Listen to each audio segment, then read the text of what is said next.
Good morning दोस्तों। मेरा नाम अभिनव तिवारी है और स्वागत करता हूं आपका मेरे चैनल अभिनव तिवारी वेस्टीज में। दोस्तों, आज हम बात करने वाले हैं कि अगर आप सब्जियों की फसल उगाने वाले हैं तो उसमें हम वेस्टीज के एग्रीकल्चर प्रोडक्ट को किस प्रकार से प्रयोग कर सकते हैं। लेकिन उससे पहले अगर आपने अभी तक इस चैनल को सब्सक्राइब नहीं किया है तो चैनल को सब्सक्राइब कर लीजिए, क्योंकि मैं Vestige related video regularly upload करता हूं। दोस्तों, आज हम स्टेप बाय स्टेप बात करेंगे कि किस तरह से आप वेस्टीज के एग्री प्रोडक्ट को यूज करके अपना उत्पादन बढ़ा सकते हैं।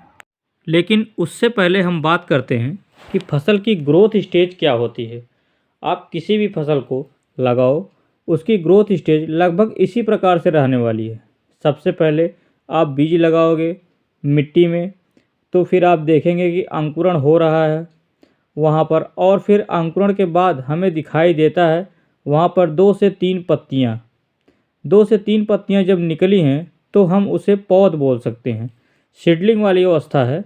जब सीडलिंग जो तैयार हुई है, हो सकता है डायरेक्टली आपके फील्ड में तैयार हुई हो, या ऐसा भी हो सकता है कि सीडलिंग आपने नर्सरी में तैयार की हो और नर्सरी से फिर आप पौध को निकाल कर मेन फील्ड में लेके ट्रांसप्लांट करने वाले हैं। एक बार आपने ट्रांसप्लांट कर दी तो वहाँ पर देखेंगे कि पत्ते निकल रहे हैं फसलों में। फिर वहाँ पर पौध के शाखाएं बढ़ रही है, जड़ें बढ़ रही हैं। तो जड़, तना, शाखाएं और पत्तियाँ, यह सब जब बढ़ रहे हैं तो हम बोल सकते हैं वानस्पति का विकास हो रहा है, वेजिटेटिव ग्रोथ हो रही है, वानस्पतिक विकास है। और फिर हम धीरे धीरे देखेंगे कि पौध पूरी शेप ले चुका है, वह अपना पूरा आकार ले चुका है और वहाँ पर फिर हमें दिखाई देने लगते हैं कलियाँ। जी हाँ, बडिंग हम इसको बोल सकते हैं। और कलियों से फिर फ्लावर्स में कन्वर्ट होगी, फूल वाली अवस्था आएगी। फूल जो है धीरे धीरे कन्वर्ट होंगे फ्रूट्स में या फिर वेजिटेबल्स में। अब सबसे इम्पोर्टेंट यह है कि आपका एक बार फल पक गए और पकने के बाद हम उसको मैच्योरिटी स्टेज बोल सकते हैं, राइपनिंग स्टेज बोल सकते हैं। लेकिन जो सब्जियों वाली फसल है उसमें यह स्टेज ऐसा नहीं होता कि यहाँ पर आकर रुक जाएगी, यह गेहूं या धान में रुक जाती है। सब्जियों में क्या होता है कि फल एक बार पक गए हैं तो फिर से फूल आ रहे हैं, फिर से टमाटर आ रहा है, फिर से बैगन आ रहा है। तो फूल फल फूल फल फूल फल वाली अवस्था लंबे समय तक चलती रहती है। तो बाद के टाइम में हम जो प्रोडक्ट स्प्रे करते हैं वही हम लंबे समय तक कर सकते हैं। यही यहाँ पर इम्पोर्टेंट फैक्टर होता है। अब हम आते हैं प्रोडक्ट की तरफ। अगर शुरुआत में बात करते हैं तो स्टेप नंबर 1 जो आता है, सॉइल एप्लीकेशन बिफोर सॉइंग। मतलब जब हम खेत तैयार कर रहे हैं सब्जियों को उगाने के लिए, उसमें हम डिफरेंट प्रकार के फर्टिलाइज़र प्रयोग कर रहे हैं या फिर हम उसमें गोबर की खाद प्रयोग कर रहे हैं, तो उसे समय पर हम उसके साथ मिलाकर, जी हाँ, आप मिलाकर इन प्रोडक्टों का प्रयोग कर सकते हैं। अदर फर्टिलाइज़र्स के साथ प्रयोग हम वहाँ पर इसका कर सकते हैं। वहाँ पर आप एग्री ह्यूमिक ग्रेनुअल्स एग्री 82 को मिलाकर वहाँ पर इसका प्रयोग कर सकते हैं। कैसे प्रयोग करेंगे? 1 एकड़ खेत के लिए 5 केजी एग्री ह्यूमिक ग्रेनुअल्स और 160 ml एग्री 82 का प्रयोग हम कर सकते हैं। इसके बाद आता है सीड ट्रीटमेंट, बीज उपचार। बीज उपचार अगर हमें करना है तो 2 प्रोडक्ट हैं उसके लिए। हम 1 किलो बीज के लिए 5 ml एग्री ह्यूमिक और 10 ग्राम एग्री प्रोटेक्ट का यूज कर सकते हैं।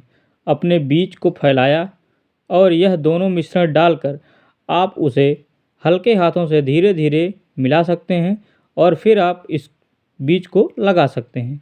इससे क्या होगा कि बीज का जो हमारा अंकुरण है, जर्मिनेशन है, वह बहुत ही अच्छा होगा और यह जो हमारी फसल को, पौधों को फंगस की बीमारी से बचाने के लिए भी सहायता करेगा। इसके बाद स्टेप नंबर 3 आता है। जब फसल जो है 20 से 25 दिन की हो चुकी है तो यह फसल की वह अवस्था है जब फसल में 4 से 5 पत्ते आते हैं।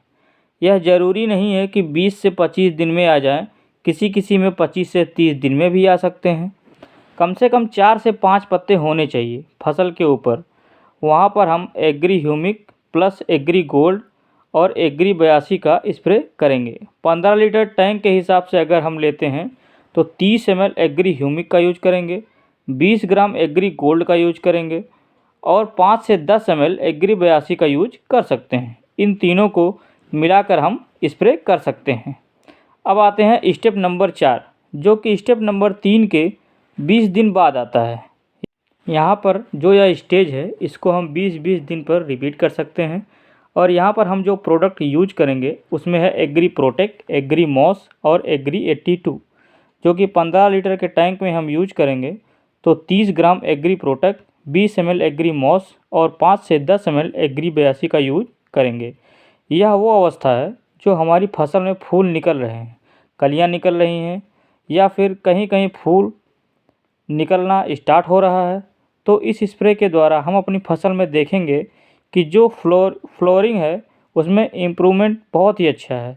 और अगर किसी की यहाँ फूल झड़ने की समस्या आती है तो वह भी दूर हो जाएगी। फिर स्टेप नंबर 5 आता है, जो कि स्टेप नंबर 4 के 20 दिन बाद आता है। यहाँ पर हम एग्री नैनोटेक, एग्री मॉस और एग्री 82 का प्रयोग कर सकते हैं। 15 लीटर के स्प्रे टैंक में 30 gram agri nanotech, 20 ml agri moss और 5 से 10 ml एग्री 82 का प्रयोग कर सकते हैं। यह स्प्रे करने से हमें दिखाई देगा कि जो फल बन रहा है उसका साइज़ बहुत अच्छा है, उसकी क्वालिटी बहुत अच्छी है, उसकी सेल्फ लाइफ बहुत अच्छी है, उसमें समय पर चमक दिखाई दे रही है और ओवरऑल फ्रूट की क्वालिटी या वेजिटेबल की क्वालिटी इम्प्रूव करने का काम करेगा। सबसे इम्पोर्टेंट बात यह है कि यहाँ पर यह स्प्रे ख़त्म नहीं होता, यह डिपेंड करता है कि आपकी फसल के ऊपर। मान लो आप टमाटर कर रहे हो तो टमाटर में आपके पास फूल आता रहेगा, फल आता रहेगा, तो डिपेंड ऑन योर क्रॉप यह लंबे समय तक चल सकता है। यह जो स्टेप नंबर 5 हमने यहाँ पर डिस्कस किया है, यही आप 20-20 दिन पर आगे भी रिपीट कर सकते हैं जब तक कि आपकी रिप्रोडक्टिव स्टेज चल रही है। मतलब कि जब तक आपकी फसल में फूल फल आ रहे हैं तब तक आप स्टेप नंबर 5 को 20-20 दिन पर रिपीट कर सकते हैं। तो दोस्तों आज के लिए बस इतना ही। आई होप आपको यह इन्फॉर्मेशन अच्छी लगी होगी। आपका कोई सुझाव है या कोई फीडबैक है तो आप प्लीज़ कमेंट में टाइप कर सकते हैं। आज के लिए इतना ही, बहुत बहुत धन्यवाद। दोस्तों अगर आपको यह वीडियो पसंद आया हो तो वीडियो को लाइक करिए, शेयर करिए और यदि चैनल पर पहली बार है तो चैनल को सब्सक्राइब जरूर कर लीजिएगा। Thank you for watching. Wish you wealth.